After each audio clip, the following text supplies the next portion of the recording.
Yun guys, marami pa rin nagtatanong sa akin kung meron pa ba ako isda at ano na nga palang update sa aking mga isda or nag-aalaga pa ba ako. So ito, mabilis ang update lang tayo ha. So ito yung mga nasa galon yan. Actually yung mga nandito is kampa yan. Ayan, mga kampa yan.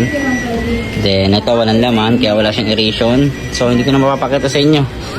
Yan, next video na lang yan. So ito, yan. Ito ay Natsu F1 galing kay Bossing. Tapos ito yung ating Thai silk. Yan Thai silk yan guys.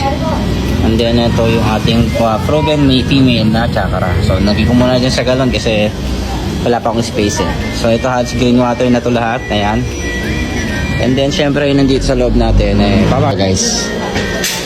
Ito yung ating ayan, Hariroke strain. So ito yung una kong ginroom. Ayan. Tapos ito yung kapatid niya. So ayan. Ito is galing galon.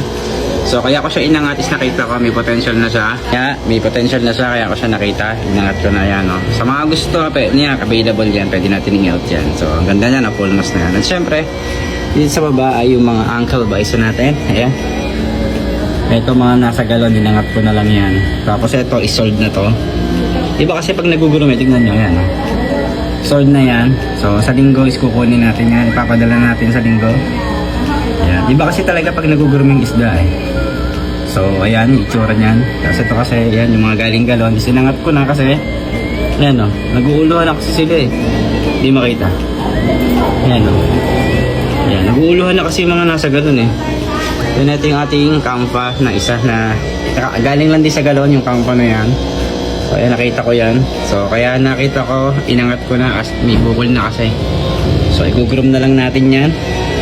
Update ko na lang kayo sa mga susunod na video kung ano na itsura niyan.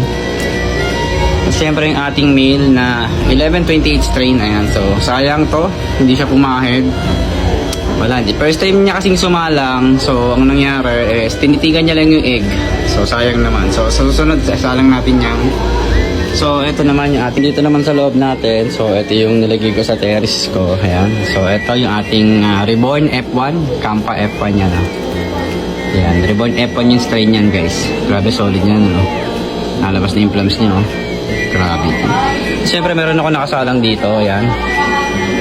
Ito yung ating female na knockout. So bago yan. So solid tong male natin. Napakalaki guys. Hulaan nyo kung sino to.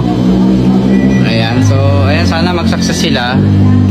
Eh alam ko pa 4 days na dito nakasalang dito. So wala pa yung sign ng female kung mangingitlog na siya. Pero malaki na yung tiyan niya. So possibility next week or this week maglay na ng egg. So ayun lang yung ating konting update sa ating isdaan. Actually kailangan ko ng tank.